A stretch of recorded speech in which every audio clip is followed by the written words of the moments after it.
전국에 계신 횃불의 목사님, 사모님, 열방 가운데 계신 선교사님과 사역자 여러분 안녕하십니까? 저는 글로벌 하트 얼라이언스의 이수진 목사입니다. 오늘 여러분과 함께 나눌 수 있는 이 시간을 갖게 된 것이 저에게는 영광이요 큰 기쁨입니다. 저는 부르심과 사역을 새롭게 하라는 제목을 받았습니다. 하나님께서 우리 각자를 부르신 부르심과 사명을 주셔서 세상 가운데 보내시는 보내심의 사역을 새롭게 하라. 아버지께서 나를 보내신 것 같이 나도 너희를 세상에 보내노라 말씀하시는 예수님을 바라보며 우리의 사역의 자리, 보내심의 자리를 리포지션하는 주님의 음성을 들었습니다. 저는 오늘 제3일에 찾아오셔서 산 소망이 되신 예수님, 사명을 주셔서 세상에 보내사 세상 속에서 하나님의 살아계심을 경험하게 하신 삶의 이야기와 교회와 선교의 이야기를 함께 나누기를 원합니다. 세 가지 단계로 말씀드리겠습니다. 첫 번째는 예수 나의 산 소망, 두 번째는 꿈 있는 교회 이야기를 통한 선교의 여정, 그리고 세 번째는 글로벌 하트 얼라이언스 이야기를 통한 영적 덩케르크 연합 작전에 대해서 나누겠습니다. 예수 나의 산 소망. 저는 베드로전서 1장 3절 4절 말씀을 읽겠습니다. 우리 주 예수 그리스도의 아버지 하나님을 찬송하리로다. 그의 많으신 긍휼대로 예수 그리스도를 죽은 자 가운데서 부활하게 하심으로 말미암아 우리를 거듭나게 하사 산 소망이 있게 하시며 썩지 않고 더럽지 않고 쇠하지 아니하는 유업을 있게 하시나니 곧 너희를 위하여 하늘에 간직하신 것이라. 베드로전서 1장 1절을 보면 사도 베드로는 로마 제국의 변두리 소아시아에 흩어져 사는 하나님의 백성들, 나그네들에게 이 편지를 쓰고 있습니다. 여기서 나그네 원어 디아스포라스는 고향을 떠나 흩어진 사람들을 뜻합니다. 이들은 이주자요 디아스포라였습니다. 이 편지의 1차적인 수신자는 곧 강대한 로마 제국의 변방 곳곳에 흩어진 나그네는 누구를 말하는 것입니까? 3절을 보면 하나님의 긍휼로 예수 그리스도의 십자가와 부활로 말미암아 구원하셔서 산 소망을 소유하게 된 사람들입니다. 흩어진 나그네지만 그들의 진정한 정체성은 산 소망이 있는 사람들입니다. 그들은 썩어지고 더러워지고 쇠하는 로마 제국 세상 나라 속에서 썩지 않고 더러워지지 않고 쇠하지 아니하는 유업, 곧 하늘에 영원히 간직하신 기업을 받게 될 사람들이라고 약속하십니다. 히브리서 11장에 나오는 우리의 믿음의 선진들의 모습 그대로입니다. 그들은 이 땅에서 외국인과 나그네로 살며 하나님이 예비하신 더 나은 본향을 사모했습니다. 그들은 영원한 것을 바라보았습니다. 교회, 에클레시아는 무엇입니까? 하나님께서 세상으로부터 픽업, 꼭 집어서 불러낸 사람들의 모임입니다. 그러나 교회는 단순히 불러냄으로 끝나지가 않습니다. 요한복음 20장 21절의 말씀처럼 아버지께서 나를 보내신 것 같이 나도 너희를 보내노라. 예수님께서 말씀하신 것처럼 교회는 세상으로 보내심을 받은 공동체입니다. 예루살렘 교회가 만약 흩어지지 않았더라면, 그래서 안디옥 교회가 세워지지 않았더라면 사도행전의 흩어짐의 역사가 어떻게 일어날 수 있었겠습니까? 하나님의 백성은 세상 속에 흩어진 사람들입니다. 흩어져서 교회로 살아가는 것입니다. 나의 안전지대를 벗어나서 세상으로 보내심을 받아 흩어진 교회는 산 소망 되신 예수 그리스도의 복음을 전하고 복음을 빛내는 삶을 살아야 합니다. 이것이 바로 선교의 의미입니다. 선교, 미션이라는 단어는 한국어 성경이나 영어 성경에 직접적으로 등장하지는 않습니다. 이 단어는 라틴어 미토, 보내다, 미시오, 보냄에서 유래했고 신약성경 헬라어의 아포스텔로, 보내다, 아포스톨로스, 보냄받은 자, 사도와 연결됩니다. 성경 전체는 선교로 가득 차 있습니다. 하나님은 아브라함을 보내시고 모세를 보내시고 선지자들을 보내셨고 결국 외아들 예수 그리스도를 세상에 보내셨습니다.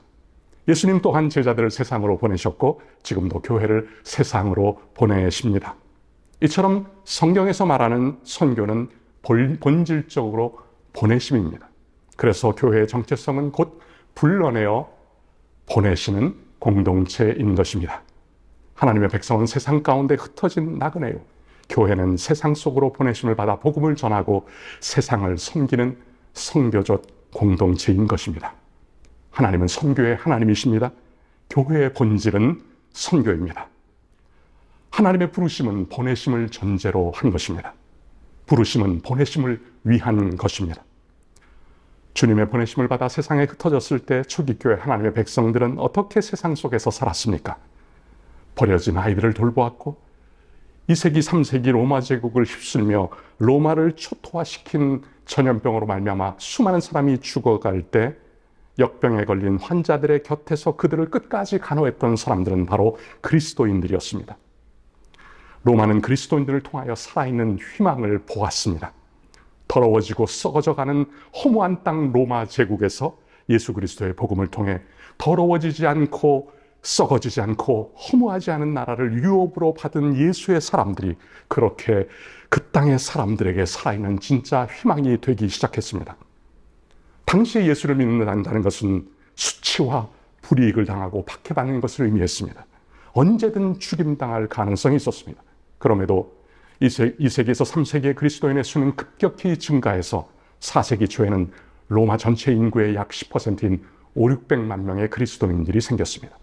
복음의 산 소망에 사로잡힌 평범한 그리스도인들 속에서 로마는 충격을 받았고 희망을 보았습니다. 그리고 소망에 관한 이유를 물었습니다. 1885년 언더우드와 벤절러가 조선의 최초의 개신교 선교사로 온 그때 어둠의 땅 조선의 수많은 사람들은 죽음과 썩어짐과 허무함을 향해 가고 있었습니다. 그러나 예수의 산 소망을 가진 선교사들이 자신의 안락한 삶을 버리고 복음을 듣지 못하고 죽어가는 조선을 향해 나왔습니다. 조선은 그들에게서 살아있는 희망을 보았습니다. 그리고 소망에 관한 이유를 물었습니다. 저의 얘기를 좀 나누고자 합니다. 제가 하나님의 긍휼로 예수님을 믿게 된 것은 고등학교 3학년 때였습니다. 친구들을 따라 교회 다니기 시작했지만 1년 동안 저는 예수님이 누구신지 전혀 몰랐습니다. 학생의 여름 수련의 마지막 날 기도 시간에 저는 진지하게 하나님께 질문했습니다. 하나님, 당신은 정말 살아계십니까? 살아계시다면 저에게 증거를 보여주십시오. 기도할 때 하나님께서 저에게 하나님의 증거를 보여주셨고 제가 얼마나 죄인인가를 깨닫고 회개하였으며 예수님을 나의 구원자로 나의 인생의 주인으로 영접하게 되었습니다. 그 밤에 예수님이 내 죄를 대신하여 십자가에 죽으시고 부활하셨다는 것이 믿어졌습니다. 그 후로 예수님만 생각하면 눈물이 났습니다. 길을 가면서 찬양을 불렀고 밤이 새도록 기도하고 말씀을 보고 또 보았습니다. 주님께서 저의 산 소망이 되신 것입니다. 가는 곳마다 복음을 전했습니다. 학교에서 전도하고 버스를 타면 차장 누나에게 성경 구절을 적은 쪽지를 주면서 전도하고 소망 없이 죽어가는 사람들에게 복음을 전하지 않을 수가 없었습니다. 예수님이 저를 살리시고 저의 산 소망이 되셨기 때문에 그 놀라운 소망을 전하고 싶었습니다. 대학 캠퍼스에서 전도하면서 하나님의 말씀이 살아서 역사하는 것을 보았습니다. 성령님께서 말씀 가운데 역사하셔서 죄를 깨닫게 하시고 그 심령을 뒤집어 놓는 것을 보았습니다. 히브리서 4장 12절의 말씀 그대로 하나님의 말씀이 살아있음을 목도할 수가 있었던 것입니다. 청년 시절에 저와 다른 청년 2명이 기도하고 지하철에 흩어져서 전도를 할 기회가 있었습니다. 그런데 그 중에 한 자매가 지하철에서 만난 한 여자 청년을 데리고 돌아왔습니다. 그 자리에서 그 청년에게 복음을 전했고 그녀는 예수님을 영접했습니다. 예수님을 믿고 변화되었는데 그 변화가 놀라웠습니다. 그 후에 그 청년은 중국 티벳 선교사가 되었습니다. 예수님의 복음은 그녀의 인생에 산 소망이 되었고 그녀를 통해 티벳 민족에게 산 소망을 전하게 하신 것입니다. 저는 내과 의사입니다. 제가 전공의 시절에 종합병원에서 그리스도인들이 모이기 시작해서 매주 병동에서 찬양을 드리고 흩어져서 병실에서, 복도에서, 그리고 중환자실에서 복음을 전했습니다. 놀랍게도 거의 매주 환자들이 주님을 영접하는 역사가 일어났습니다. 하루는 전도를 마치고 계단을 뛰어 올라가면서 제가 마음 깊은 곳에서 기쁨이 올라와서 이렇게 외쳤습니다. 하나님, 감사합니다. 중환자실에서 뇌혈관 질환으로 의식이 없는 환자에게 복음을 전했습니다. 의식이 없었습니다. 복음을 전하고 영접 기도를 했습니다. 그리고 그분의 손을 잡고 제가 큰 소리로 말했습니다. 환자분, 제 말을 들으셨죠? 들으셨으면 제 손을 잡아주십시오. 제 손에 힘이 느껴졌습니다. 놀라서 다시 한번 큰 소리로 외쳤습니다. 제 말을 정말 들으셨고 함께 영접 기도를 하셨다면 제 손을 놓아주십시오. 놓는 것이 느껴졌습니다. 그분은 미약한 의식 속에서도 복음을 듣고 예수님을 영접하는 기도를 드리셨던 것입니다. 중환자실에서 인공호흡기에 의지하여 숨을 쉬면서 상태가 너무 안 좋아 곧 돌아가실 것 같은 나이 드신 환자분에게 복음을 전했습니다. 그리고 예수님을 나의 주님으로 영접하는 기도를 함께 드렸습니다. 그가 주님을 영접하는 그 모습은 제 마음에 큰 기쁨이요 감격이며 지금도 그것이 생생하게 기억되고 있습니다. 사도 바울은 큰 능력과 성령과 큰 능력과 그리고 큰 확신으로 말씀을 전했습니다. 로마서 15장 18, 19절에서 그는 이렇게 고백합니다. 그리스도께서 이방인들을 순종하게 하기 위하여 나를 통하여 역사하신 것 외에는 내가 감히 말하지 아니하노라. 그 일은 말과 행위로 표적과 기사의 능력으로 성령의 능력으로 이루어졌으며 그리하여 내가 예루살렘으로부터 두루 행하여 일루리곤까지 그리스도의 복음을 편만하게 전하였노라. 사도 바울은 말과 행위로 성령의 능력으로 예루살렘으로부터 일루리곤 지금의 발칸 반도에 이르기까지 두루 행하며 복음을 전하였습니다. 복음을 전하는 것은 그 어떤 것으로도 대체될 수 없습니다. 그러나 또한 복음을 빛나게 하는 삶이 함께 해야 합니다. 믿지 않는 사람들의 마음을 혼미케 하는 세상 신의 역사로 말미암아 쌓여져 있는 베일이 성령님의 능력으로 한순간에 벗어지면서 복음의 영광의 광채가 비추어 죄를 깨닫게 하는 하나님의 놀라운 역사로 말미암아 거듭남의 역사가 일어납니다. 우리는 말과 행위로 성령의 능력으로 그리스도의 복음을 때를 얻든지 못 얻든지 계속하여 전해야 합니다. 제가 고3 때 예수님을 영접한 후에 제 안에 놀라운 변화가 일어났죠. 말로 다 표현할 수 없는 기쁨과 평강이 임했고 믿음의 친구들과 함께 모여 기도하며 찬송하고 예배드리고 복음을 전하지 않고는 견딜 수 없는 열정이 제 안에서 가득했습니다. 섬기면 섬길수록 귀한 예수님을 더 사랑하게 되었습니다. 그러나 동시에 제 안에서 여전히 절망이 있었습니다. 뿌리 깊은 죄성과 그리고 연약함 때문에 스스로 실패하고 실망하고 아무리 열심히 해도 늘 부족함을 느끼며 괴로워했습니다. 그러던 어느 날 짐을 싸서 기도원에 올라갔습니다. 기도가 되지 않아서 무심코 펼친 성경이 이사야서였습니다. 이사야 말씀을 읽던 중에 저는 이사야 61장 1절 말씀에서 멈추지 않을 수가 없었습니다. 주 여호와의 영이 내게 내리셨으니 이는 여호와께서 내게 기름을 부으사 가난한 자에게 아름다운 소식을 전하게 하려 하심이라. 나를 보내사 마음이 상한 자를 고치며 포로된 자에게 자유를, 갇힌 자에게 노임을 선포하며. 성령님이 내게 임하신 이유가 있다는 것입니다. 그 이유는 내게 기름을 부으셔서 가난한 자에게 아름다운 소식을 전하게 하려고 임하셨다는 것입니다. 그 다음 나오는 단어가 나를 보내사였습니다. 그때 하나님이 저를 먼 곳으로 보내시겠다고 말씀하시는 것 같았습니다. 나를 보내셔서 복음을 전하게 하심으로 마음이 상한 자를 고치며 포로된 자에게 자유를 주며 그리고 갇힌 자에게 노임을 선포하게 하시겠다는 이 말씀 앞에 저는 무릎을 꿇고 저의 삶을 세계 선교에 헌신하게 되었습니다. 이 말씀은 예수님에 대한 예언의 말씀이며 또한 예수님의 보내심을 받아 세상 속에 흩어진 모든 하나님의 백성들에게 주시는 말씀입니다. 제자들을 통해 성취되었고 지금도 교회를 통해 계속하여 성취되고 있는 말씀입니다. 예수님이 시작하신 이 놀라운 사역이 성령님이 임하신 하나님의 백성들과 교회를 통해서 계속해서 이어져야 하는 것입니다. 저는 교회 장로로 사역하다가 하나님께서 주신 사명을 따라 선교사로 나가려고 교회 지도자들에게 얘기를 했습니다. 교회 지도자들은 교회도 그렇고 장로님도 그렇고 준비 기간이 필요하지 않겠습니까? 그러면서 저에게 그 준비 기간을 가지고 그동안에 신학을 했으면 좋겠다고 말씀하셨습니다. 제 아내와 함께 기도하다가 하나님께서 참 제 삶을 신학교로 또 인도해 주셔서 신대원에 입학하게 되었습니다. 저의 신대원 3년은 사도 바울의 아라비아 광야 3년과도 같은 시간이었다는 생각이 듭니다. 병원 일과 신대원 학업을 함께 하면서 집중해서 주님을 배우고 배운 것을 교회 목회 사역 가운데 연결하는 것은 힘들었지만 참 행복한 시간이었습니다. 그런데 신대원 2학년 때 교회 목사님이 공석이 되면서 제가 대표 전도사가 되어 신대원 졸업 후에는 목사 안수를 받고 담임 목회를 10년간 하게 된 것입니다. 병원에서 월요일부터 토요일까지 진료를 하고 목회를 하기에는 시간이 절대적으로 부족했습니다. 병원 일이 끝나고 저녁이 되면 그때부터 설교 준비를 시작했는데 참 집중이 쉽지 않았습니다.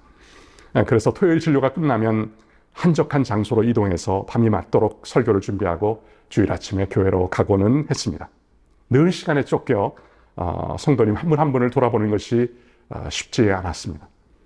그리고 때때로 몸과 마음이 지쳐서 번아웃 되기도 했습니다. 그러나 감사한 게 있습니다.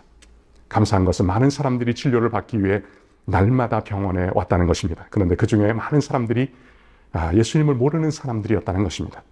저는 20여 년 전에 병원을 시작하면서 병원의 모토로 치유와 회복 그리고 소망이라는 모토를 정했습니다. 병원 환자들 가운데는 고통과 절망 가운데 있는 분들이 참으로 많습니다. 특히 코로나를 거치면서 코로나 이전보다 불안과 우울과 공포와 공허함이 참 많은 것 같습니다. 그런데 그분들과 얘기를 나누다 보면 복음을 전할 접촉점이 보일 때가 종종 있습니다.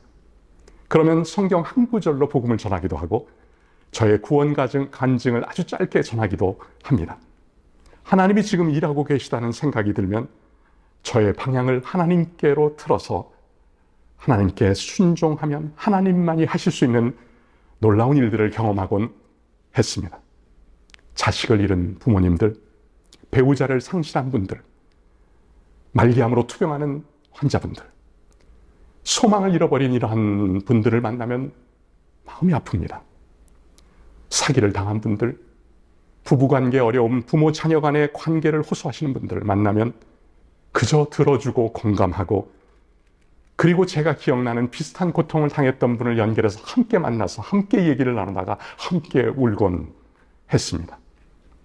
퇴직하여 쉬면서 이제 편안하게 여생을 보내리라 말씀하시는 분들에게는 밥 버퍼드의 하프타임 저서를 소개하면서 성공을 추구하는 삶에서 의미를 찾는 삶으로의 변화를 도전했습니다. 70대 한 환자분이 어느 날 진료실에 들어오자마자 큰 소리로 이렇게 외쳤습니다.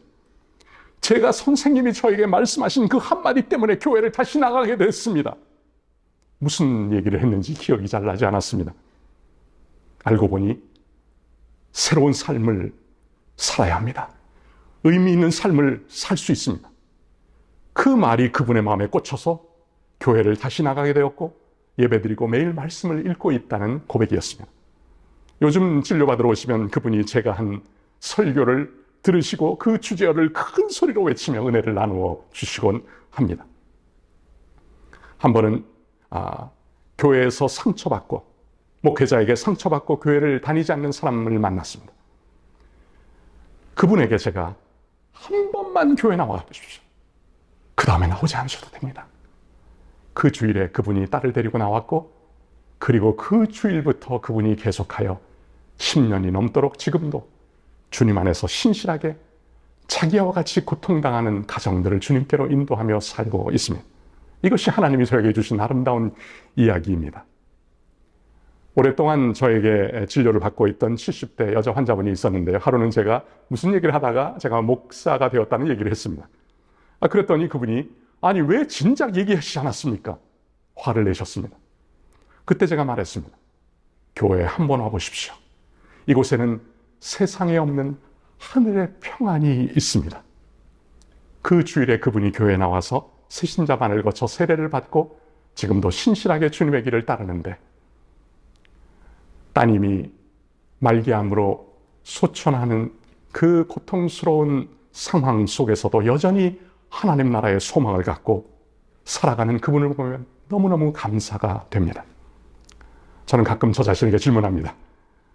이 병원이 오늘 문을 닫으면 무엇이 남을까? 우리 교회가 만약 오늘 문을 닫는다면 누가 가장 아쉬워할까? 썩어지지 않고 더러워지지 않고 쇠하지 않을 하늘에 쌓아지는 영원한 유업은 무엇일까? 하나님이 창조하신 잃어버린 영혼들, 복음을 듣지 못해 통째로 죽어가는 수많은 민족들, 우리의 삶의 현장은 주님의 보내심을 받아 세상을 섬기는 현장입니다. 전임으로 목회사역을 하는 목사님들을, 사모님들을 저는 참 존경합니다. 이중직을 할 수밖에 없는 상황 속에서 저와는 비교할 수 없을 정도로 힘들게 목회하시는 분들을 존경합니다. 교회와 직장에서 사역과 삶을 병행하며 힘든 부분도 많았지만 감사한 것은 직장인으로서 겪는 성도들의 삶을 더 잘 이해할 수 있었다는 것입니다. 그리고 날마다 만나는 사람들에게 복음을 전할 수 있는 기쁨을 경험할 수 있었고, 제가 혼자 할 수 없기에 교회 안에서 팀으로 사역하는 팀 사역을 경험할 수 있게 하신 것은 정말 하나님께 감사한 이야기들입니다. 제가 섬기는 꿈이 있는 교회는 한국의 작은 지역교회로 1999년 10여 명이 모여 교회란 무엇인가, 하나님이 기뻐하시는 교회는 어떤 교회인가를 질문하며 시작되었습니다.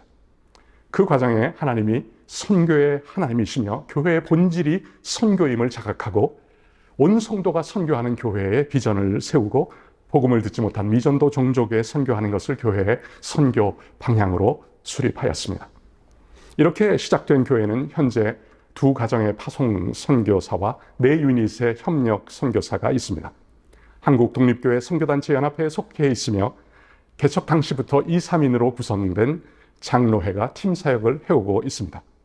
목사 4명 가운데 저를 포함한 2명은 이중직 목회를 하고 있고, 목회자들과 평신도 사역자들이 연합하여 사역하고 있습니다. 서울 마포구에 있고 2025년 현재 출석 성도 약 80명의 작은 교회입니다. 아까도 잠깐 말씀드렸지만 제가 선교 정탐 훈련원 총무로 사역하던 1997년 저를 포함한 5명의 정탐팀이 중국 까작족을 정탐하였습니다. 복음을 듣지 못하고 죽어가는 중국 까작족, 그 까작족을 한국교회에 소개했습니다. 그리고 교회가 창립되던 1999년 정탐 팀원 중 1명을 중국 까작족 선교사로 파송하고, 그 이듬해에 중국 까작족을 교회에서 입양하여 그곳에 자생적인 교회가 생겨날 때까지 그들을 위해 온 성도가 헌신할 것을 서약하였습니다. 꿈 있는 교회 26년의 역사를 돌아보니 그것은 곧 선교의 역사였습니다. 그 시간 속에서 교회의 성도들은 선교가 교회의 한 가지 사역이 아니라 본질이다, 온 교인이 선교하는 교회, 선교적 교회의 비전을 마음에 품게 되었습니다.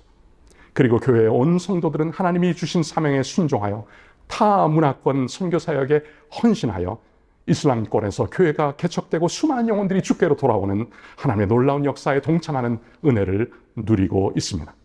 또한 해외 타문화권에서 국내에 들어온 타문화권 난민을 향한 선교 사역이 연결되어 지역과 대상이 확장되고 있습니다.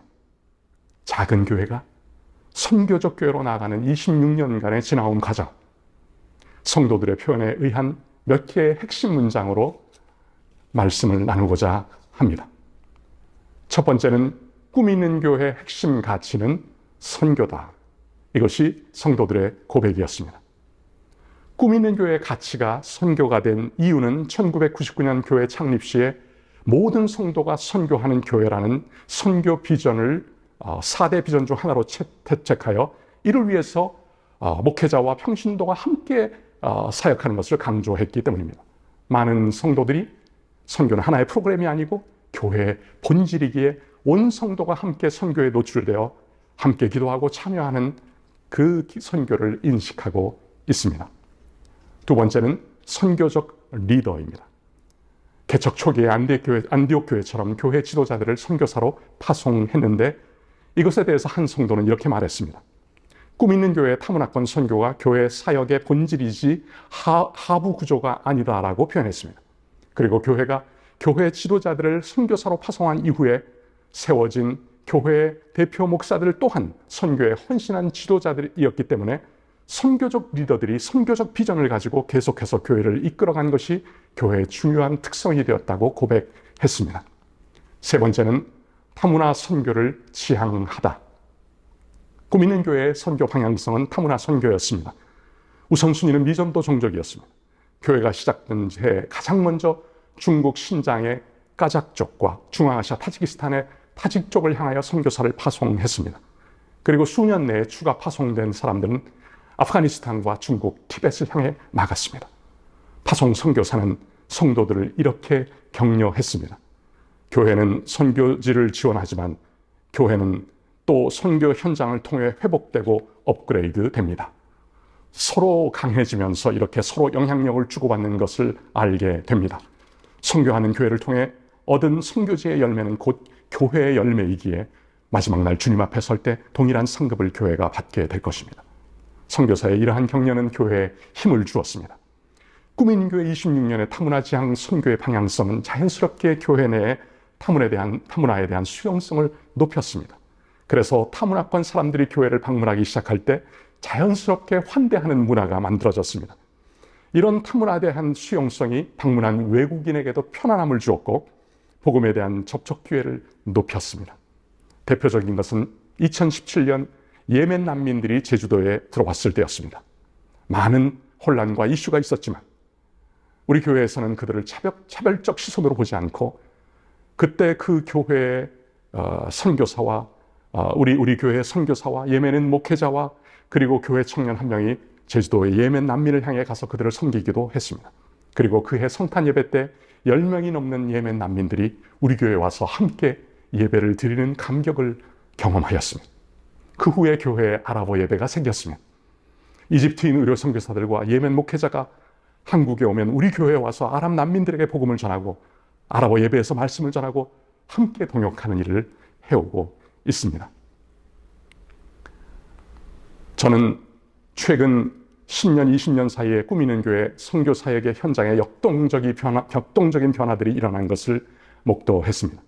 꾸미는 교회가 중국 까작족을 품고 섬겨온 여정은 파송 선교사와 함께 카자흐스탄 알마티의 까작족 교회를 개척하는 것으로 이어졌습니다. 그래서 그 까작에 개척된 복의 근원 교회는 내년에 중국 신장을 향하여 함께 팀으로 나아갈 것을 준비하고 있습니다. 타지키스탄에 파송된 선교사는 성령님의 인도하심을 따라 튀르키예로 이동해서 튀르키예에 이주한 아프간 난민들에게 복음을 전하고 그리고 그들을 선교 훈련시켜서 그들이 아프간 교회를 개척하도록 하여 지금은 13개의 교회가 개척되었습니다. 아프간 본토에서 한 사람이 예수 믿는 것이 얼마나 어려운데 아프간 난민 가운데 하나님께서 놀라운 부흥과 추수를 일으키고 계십니다.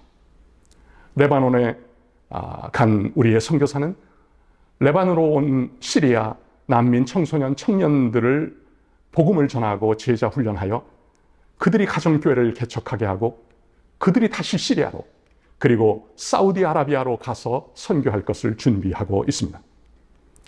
이렇게 현장에서 변화하는 커다란 하나님의 선교의 역사의 패러다임이 실시간으로 우리 가운데 경험되면서 꾸미는 교회는 열방 가운데 하나님이 어떻게 일하시는가를 경험해 왔습니다. 공간적 이동뿐만 아니라 선교지의 사역 전반에 계속되는 변화를 보면서 하나님이 일으키시는 거대한 영적 파도를 타게 되었고 선교 현장에서의 변화와 요청에 대해서 교회가 빠르게 승인하고 함께 바꾸어가는 것을 경험하게 되었습니다. 한 성도는 그 과정에 대해 이렇게 표현했습니다. 하나님이 행하시는 큰 그림을 보고 그것에 동참하고 드려줄 수 있다는 영광스러움이 참으로 크다는 생각을 했습니다. 그러니까 우리의 재정도 드리고 교회 방향도 타문화 지향 선교하는 교회로 잡고 선교를 어떤 프로그램이나 교회의 일정 부분으로 보는 게 아니라 하나님의 일에 우리가 드려줄 수 있다는 영광스러움으로 볼 수가 있었습니다. 선교지에서의 이런 점진적인 역사를 통해서 하나님이 일하시는 것을 보았고 그 일에 내가 같이 참여하며 드려줄 수 있다는 것, 하나님의 부르심의 교회가 드려줄 수 있다는 것은 작은 교회지만 우리에게는 큰 영광이었습니다. 네 번째는 이런 교회는 처음 봤어요. 선교적 분위기입니다. 꿈 있는 교회는 선교적 교회로서 중요한 특징을 선교적 분위기로 생각합니다.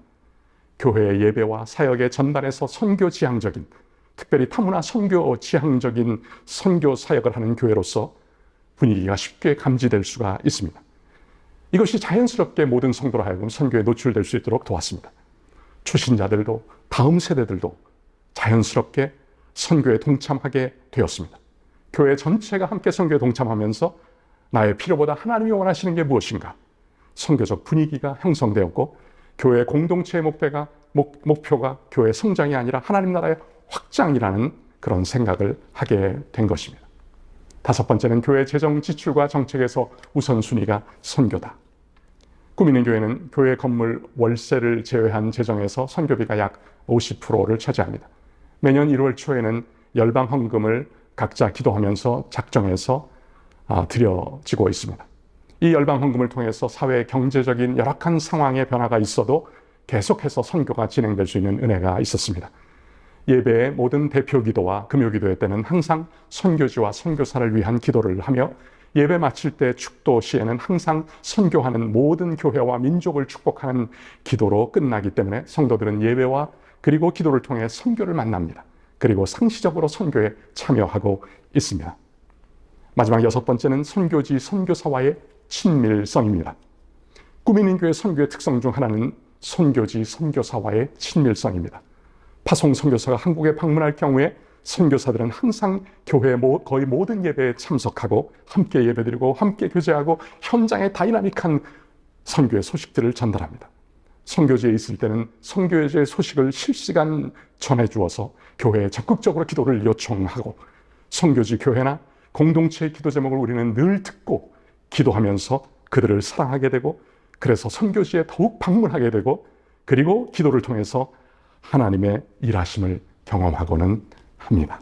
하나님께서는 1999년 꿈 있는 교회를 중국 신장에 있는 까작족 선교에 부르셨습니다. 중국에서의 사역에는 크게 열매가 없었고 중국 상황이 안 좋아지면서 그곳을 떠나야 했습니다. 저희가 파송한 선교사 가정은 카자흐스탄 알마티에 정착하여 그곳에서 중국 까작족과 카자흐스탄의 까작족의 연합교회를 개척하게 되었습니다. 개척 초기부터 우리 꿈 있는 교회는 함께 그 개척을 준비하고 그리고 매년 그곳을 방문해서 함께 연합 수련회를 하고 그리고 가정 방문을 하고 세미나, 주일학교, 진료를 하면서 교회 가운데 새로운 변화와 회복의 시간이 되었습니다. 2022년에 여름 단기 선교에 참석했던 꿈 있는 교회 청년 중에 한 명은 마음의 깊은 도전을 받고 카자흐스탄에 남아서 복의 근원교회 청년들과 공동 생활을 하며 1년간 그들을 도왔습니다. 이 청년이 얼마 전 2025년 7월에 까작 복의 근원교회 까작 자매와 결혼을 하게 되었습니다. 우리는 형제교회요 자매교회라고 생각했는데 그 중에 한 청년이 함께 결혼하게 된 것입니다. 같은 기간에 복의 근원교회 청소년 4명을 한국에 초청해서 그 청년들에게 비전을 심어주고 제자 훈련을 하는 디모데 프로젝트를 진행하였습니다. 한국에 온 카자흐 청소년들을 위해서 수련회를 하고 대학 캠퍼스를 방문하고 양화진 선교사 모욕을 가고 태어나서 처음으로 바다를 보여주고 리더십을 훈련하는데 꿈 있는 교회 온 교인이 함께 참여했습니다. 이것은 교회의 한 부서의 행사가 아니었습니다. 전 교인이 함께 참여하여 함께 환대하고 함께 식사하고 함께 사랑하고 함께 섬기면서 카자흐 청년들이 심각하게 도전을 받았습니다. 이는 교회의 한 부서가 해야 될 일이 아니라 온 교인이 함께하면서 한 걸음 한 걸음 더 선교적 교회로 나아가는 여정이 되었습니다. 그리고 카자흐 청소년들은 돌아가서 변화된 삶을 통해 카자흐 복의 근원 교회에 큰 도전과 기쁨을 주고 있습니다. 복의 근원 교회는 2026년 중국 신장에 단기 선교팀을 보낼 준비를 하고 있습니다. 그리고 신장에 교회 개척을 하게 될 그날을 바라보고 있습니다. 중국 신장 까작족에게서 잠시 멀어져 가는 듯 했지만 알마티에 중국 까작족과 카자흐스탄 카작족의 연합교회가 세워지고 이제 그들이 중국 신장으로 다시 나아가려고 하는 것입니다. 부족하지만 한국의 작은 꿈 있는 교회가 카작의 복의 근원 교회를 낳았고 카작의 복의 근원 교회가 중국 신장의 교회를 낳게 되어 카작족을 향한 하나님의 긴 사랑의 이야기가 계속하여 아름답게 쓰여져 가기를 소망하며 기도하고 있습니다. 우리는 고백합니다. 선교적 교회가 선교적 교회를 낳는다는 것을, 그리고 이것은 지역을 초월하여 타 문화권 가운데 가능하다는 것을.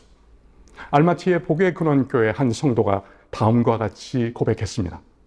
꿈 있는 교회가 와서 하는 게 선교구나 생각되었어요. 교회가 선교하는 모습을 보게 되었죠. 잘 조직이 되어 프로그램을 운영하고 사람들이 한마음 한뜻이 되어 섬기는 모습이 본이 되었습니다. 꿈 있는 교회를 보면서 팀을 이루어 먼 나라에 가서 복음을 전하고 교회를 세우는 이런 일을 했으면 좋겠다고 생각했어요. 그룹을 만들고 팀을 보내서 이런 사역을 하자는 얘기를 다른 성도들과 했었어요. 지난 26년간의 교회 선교의 역사를 돌아보면 하나님이 하셨군요 고백하지 않을 수가 없습니다. 작은 교회가 하나님의 선교에 동참해서 경험한 은혜는 너무나도 컸습니다. 그러한 과정에서 우리는 100명 이하의 소형교회로서 소형교회만이 가질 수 있는 독특한 특성이 선교에 오히려 강점이 될 수 있음을 경험하게 되었습니다.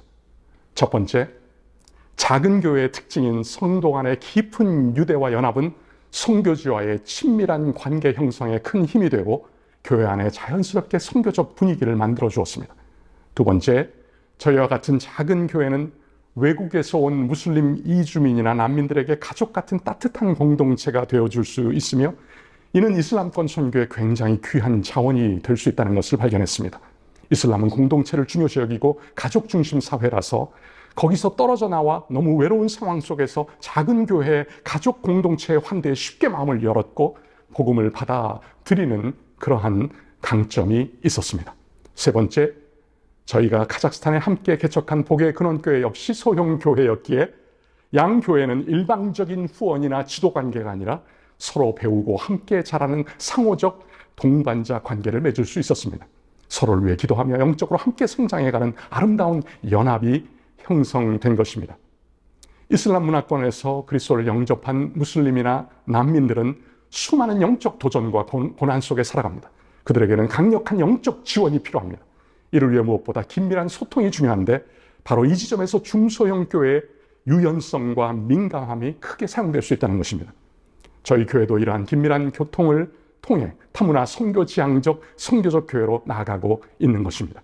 선교지의 소식과 기도 제목을 일상적으로 듣고 실시간으로 함께 기도하며 긴급한 필요와 요청에 따라 현지를 방문하고 연합 수련회를 하고 가정 방문을 진행하고 절기에는 서로 영상으로 인사를 주고받고 이런 살아있는 관계가 현지 교회에 큰 격려가 되고 그들도 선교적 교회로 힘있게 자라는 데 도움이 될 수 있었습니다. 이처럼 빠른 소통과 깊은 유대 그리고 유연성을 가진 중소형 교회는 무슬림 선교를 위한 귀한 도구가 될 수가 있는 것입니다.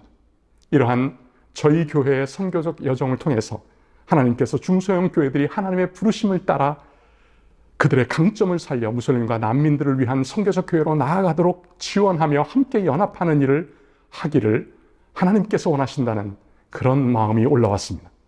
이것이 글로벌 하트 얼라이언스 가의 시작이 되었습니다. 그 즈음에 비행기 안에서 제가 덩케르크라는 영화를 보았습니다. 1940년 2차 세계대전 실화를 영화화한 것입니다. 프랑스 북부 덩케르크 해안에 30만 명이 넘는 연합군이 독일군에 의해 포위되어 몰살 직전에 있었습니다. 군함을 띄워 그들을 구출하기에는 수심이 너무 얕았고 그리고 노출되어 폭격당할 위험이 있었습니다. 그때 구조 신호를 받은 영국 해안의 작은 어선들 800여 척이 덩케르크를 향해 목숨을 걸고 나아가 30만 명이 넘는 연합군을 구출하였습니다. 그때 하나님께서는 24시간 넘게 독일군의 공격을 멈추게 하셨고 영국 교회들은 이 구출 작전을 위해 기도하고 있었습니다. 현재 전 세계 무슬림은 약 20억 명, 전 세계 인구의 25%에 이르고 있고 2050년에는 약 30%에 달할 것으로 전망됩니다. 또한 전 세계 강제 이주 인구는 1억 1천만 명을 넘어섰고 그 중에 약 4천만 명이 난민, 6천만 명이 국내 시장민입니다. 우리나라 역시 체류 외국인이 약 265만 명이며 이 중 무슬림 인구는 약 32만 명으로 추산되고 있습니다. 난민 신청은 누적 13만 건 이상 접수되었으나 난민 인정자는 2.7%에 불과하고 인도적 체류자는 7.2%에 불과합니다.